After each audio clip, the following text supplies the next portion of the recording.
नमस्कार, मैं आपका दोस्त संतोष कुमार आपके अपने YouTube चैनल संतोष स्टडीज एकेडमी में आपका स्वागत है। हम लोग आज RO का सामान्य अध्ययन से संबंधित प्रीवियस ईयर पेपर सॉल्व करेंगे। तो चलिए क्लास की शुरुआत करते हैं। आज का पहला प्रश्न है, दक्षिण एशियाई क्षेत्र के लिए भारत का 6 सूत्री प्रस्ताव भारत के किस प्रधानमंत्री द्वारा प्रस्तुत किया गया। दक्षिण एशियाई क्षेत्र के अंतर्गत दक्षिण एशिया के देश आते हैं, जैसे अफगानिस्तान, पाकिस्तान, नेपाल, भूटान, मालदीव, श्रीलंका, बांग्लादेश इत्यादि देश आते हैं। सर्वप्रथम 1992 ईस्वी में भारत के पूर्व प्रधानमंत्री नरसिम्हा राव ने लुक ईस्ट पॉलिसी लाए थे। लुक ईस्ट पॉलिसी लाए थे। दक्षिण क्षेत्रीय एशियाई क्षेत्र के जो देश हैं उनसे संबंध को मजबूत करने के लिए लुक ईस्ट पॉलिसी लाए थे, जिसके बाद 1996 ईस्वी में भारत आसियान का संवाद भागीदार देश बना। आसियान का संवाद भागीदार देश बना। इसके बाद 6 सूत्री प्रस्ताव जो दक्षिण एशियाई क्षेत्र के लिए है वो भारत के पूर्व प्रधानमंत्री अटल बिहारी वाजपेयी जी लाए थे। दक्षिण एशियाई क्षेत्र के देशों से संबंध को मजबूत करने के लिए। अगले प्रश्न पर चलते हैं। अगला प्रश्न है, तुलसी के पौधे का औषधीय महत्व निम्नलिखित की उपस्थिति में कारण होता है। यानी कि जो तुलसी के पौधे का औषधीय महत्व है निम्नलिखित की उपस्थिति के कारण होता है। जो तुलसी है, तुलसी एक शाकीय पौधा है। तुलसी एक शाकीय पौधा है। ये सर्दी जुकाम,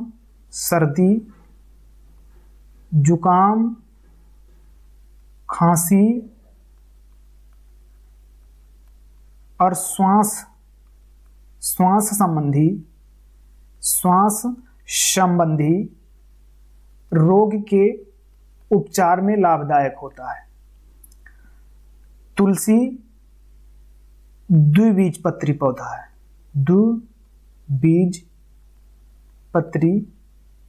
पौधा है और तुलसी में फिनोल फ्लेवोनाइड्स पाया जाता है। फिनोल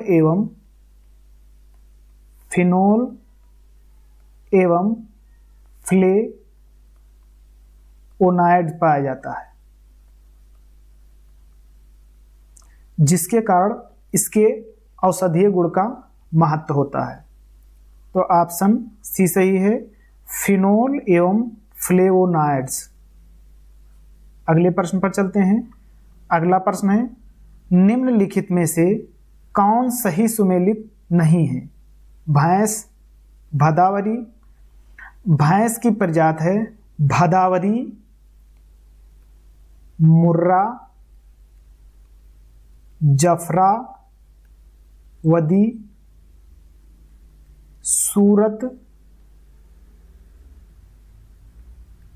तराई इत्यादि भैंस की प्रजाति है। भदावरी, मुर्रा, जफरावदी, सूरत, तराई ये भैंस की प्रजाति है, जिसमें से जो मुर्रा भैंस है ये सबसे अधिक दूध देने वाली है। सबसे अधिक दूध देने वाली भैंस मुर्रा भैंस है। गाय की प्रजाति सिंधी,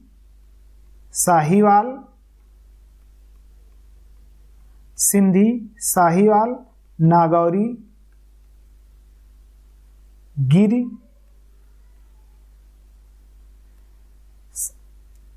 जो गाय की प्रजाति है साहीवाल, नागौरी, गिर ये गाय की प्रजाति है, जिसमें से सबसे अधिक दूध देने वाली गाय शाहीवाल है। सबसे अधिक दूध देने वाली गाय साहीवाल है। बकरी जमुनापारी, जो जमुनापारी है ये बकरी की प्रजाति है। और जो भेड़ की प्रजाति है, भेड़ की प्रजाति लोही, कच्छ, लोही, कच्छी, मोगरा, ये भेड़ की प्रजाति है। और जो थार पारकर है, थार पारकर गाय की प्रजाति है। थार पारकर गाय की प्रजाति है। जो ऑप्शन डी है ये सही है। इसमें कहा गया है कि कौन सा सुमेलित नहीं है, तो भेड़ की प्रजाति लोही, कच्छी, मोगरा है। और जो थार पारकर है ये गाय की प्रजाति है। सबसे एक है जो जमुनापारी बकरी है, ये सबसे अधिक दूध देती है। जितने भी बकरियों की प्रजाति है, सबसे अधिक दूध देने वाली बकरी जमुनापारी है। एक पश्मीना बकरी पाई जाती है, पश्मीना बकरी पाई जाती है जम्मू कश्मीर और लद्दाख में, जिससे ऊन प्राप्त किया जाता है, जिससे ऊन प्राप्त किया जाता है। और जो लोही भेड़ है ये सबसे अधिक दूध देने वाली भेड़ है। लोही भेड़ की प्रजाति सबसे अधिक दूध देने वाली भेड़ है। अब अगले प्रश्न पर चलते हैं। अगला प्रश्न है, कासी लालिमा निम्नलिखित में से किसकी प्रजाति है? कासी लालिमा भारतीय सब्जी अनुसंधान संस्थान, भारतीय सब्जी अनुसंधान संस्थान वाराणसी के द्वारा विकसित किया गया है। ये भिंडी की प्रजाति है। जो कासी लालिमा प्रजाति है इसे भारतीय सब्जी अनुसंधान संस्थान वाराणसी के द्वारा विकसित किया गया है। ये भिंडी की प्रजाति है। भिंडी में क्लोरोफिल पाया जाता है, क्लोरोफिल पाया जाता है, जिसके कारण भिंडी हरी दिखाई देती है। और एक दूसरी भिंडी लाल होती है। जो लाल भिंडी होती है ये अधिक पौष्टिकदार होती है, ये अधिक पौष्टिकदार होती है। इसमें आयरन की अधिकता होती है। और जो ये लाल वाली भिंडी है ये एंथोसाइनिन के कारण लाल होती है। एंथोसाइनिन के कारण लाल होती है। एंथोसाइनिन और क्लोरोफिल ये वर्णक हैं। तो ऑप्शन सी सही है। अगले प्रश्न पर चलते हैं। अगला प्रश्न है, पौधों में गूटी लगाने का कार्य किस उद्देश्य की पूर्ति हेतु किया जाता है? वनस्पति प्रसारण के लिए गूटी लगाने का कार्य किया जाता है। गूटी एक प्रकार का जो कलम करते हैं पौधों में वो होता है। इससे वनस्पति विस्तार या प्रसार होता है। अगले प्रश्न पर चलते हैं। अगला प्रश्न है, निम्नलिखित में से कौन सा वक्तव्य सही नहीं है? ईमेल यानी इलेक्ट्रॉनिक मेल को संदर्भित करता है, बात सही है।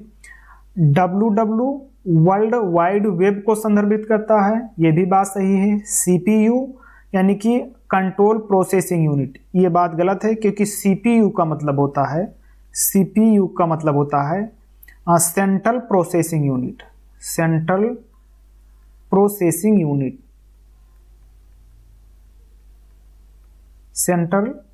प्रोसेसिंग यूनिट होता है। ALU अर्थमेटिक लॉजिक यूनिट, ये भी सही है। तो उसमें गलत पूछ रहा है कि कौन सा सही नहीं है, तो ऑप्शन सी सही नहीं है। अब अगले प्रश्न पर चलते हैं।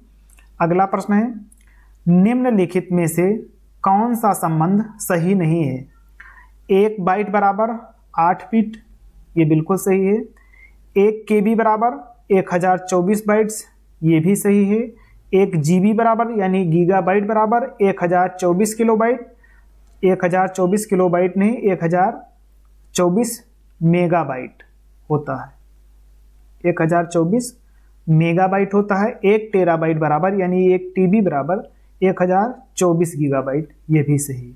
तो ऑप्शन सी सही है, इसमें गलत पहचान के लिए कहा गया है। अब अगले प्रश्न पर चलते हैं। अगला प्रश्न है, मुगल बादशाह द्वारा नियुक्त बंगाल का अंतिम सूबेदार कौन था? जो मुगल बादशाह फर्रुख सियर थे, फर्रुख सियर, मुगल बादशाह फर्रुख सियर ने 1717 ईस्वी में मुर्शिद कुली खां को बंगाल का अंतिम सूबेदार नियुक्त किया था। मुर्शिद कुली खां ने बंगाल की राजधानी ढाका से मुर्शिदाबाद स्थानांतरित कर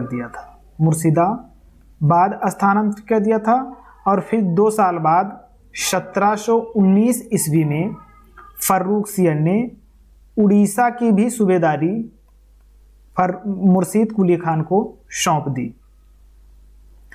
और मुर्शिद कुली खान बंगाल का अंतिम सूबेदार था। ऑप्शन ये सही है। अगले प्रश्न पर चलते हैं। अगला प्रश्न है, निम्नलिखित में से किसे गुरु नानक ने अपना उत्तराधिकारी घोषित किया था? गुरु नानक देव का जन्म 1469 ईस्वी में हुआ था और 1539 ईस्वी में इनकी मृत्यु हुई थी। इनका जन्म तलवंडी नामक स्थान पर हुआ था। तलवंडी पंजाब में, ये वर्तमान में पाकिस्तान में स्थित है और 1539 ईस्वी में इनकी मृत्यु हुई थी। जो इनकी समाधि है, इनकी समाधि करतारपुर साहिब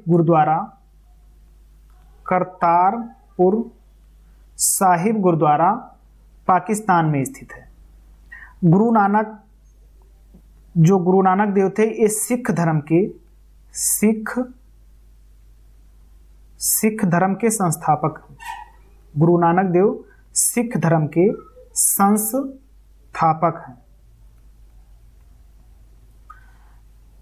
इनके पुत्र का नाम श्री चंद है। जो इनके पुत्र हैं, इनका नाम श्री चंद है। ये सिख धर्म के पहले गुरु थे और बाला, मर्दाना, लाहना इनके शिष्य हैं। बाला, मर्दाना, लाहना इनके शिष्य है। जो लाहना है, इनको गुरु नानक देव ने अपना उत्तराधिकारी नियुक्त किया था और इनका नाम अंगद रख दिया था। इस प्रकार जो अंगद थे, ये सिख धर्म के दूसरे गुरु थे। अंगद। तो ऑप्शन सी सही है। अब अगले प्रश्न पर चलते हैं। अगला प्रश्न है, निम्नलिखित में से कौन भारत आने वाला यात्री पुर्तगाल का नहीं था? जो पीटर मुंडी है, पीटर मुंडी इंग्लैंड का रहने वाला था और ये ईस्ट इंडिया कंपनी के साथ कर्मचारी के तौर पर भारत आया था। किसके दरबार में? शाहजहां के दरबार में आया था। ऑप्शन सी सही है, पीटर मुंडी। अगले प्रश्न पर चलते हैं। अगला प्रश्न है, निम्नलिखित घटनाओं पर विचार कीजिए और इसे कालक्रमानुसार व्यवस्थित कीजिए।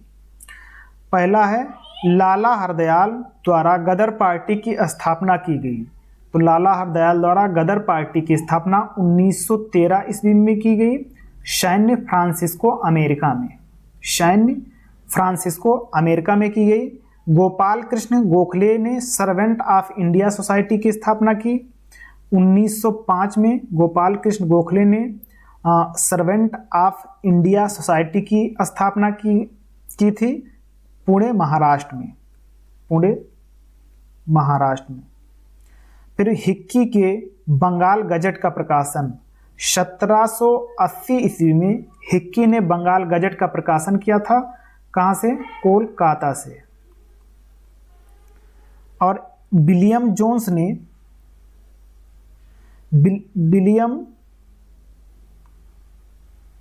जोन्स ने एशियाटिक सोसाइटी की स्थापना 1784 ईस्वी में की थी।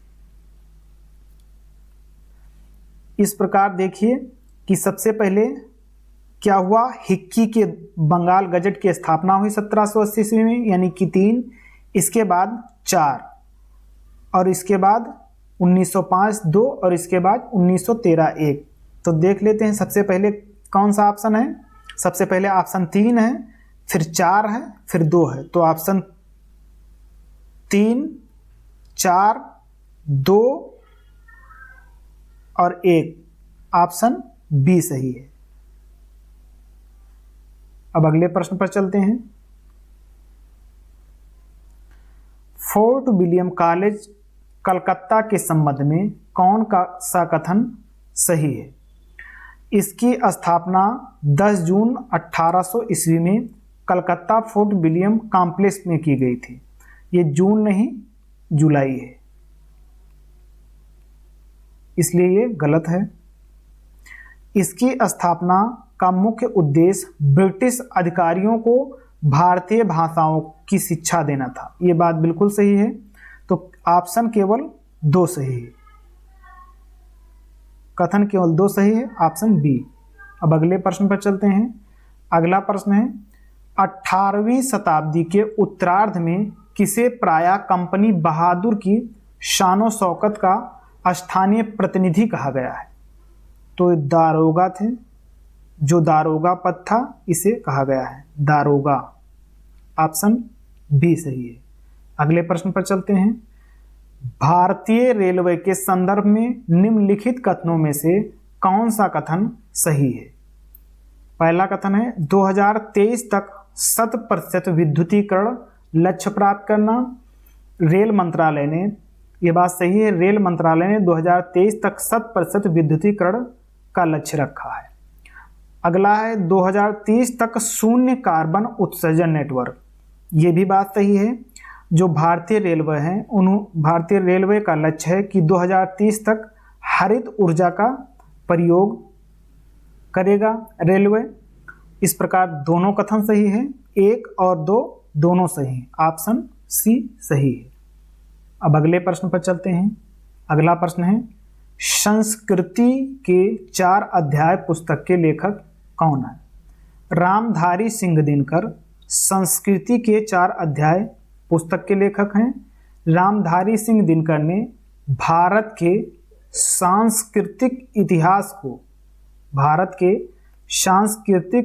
इतिहास को 4 भागों में बांटकर इस पुस्तक में लिखा है।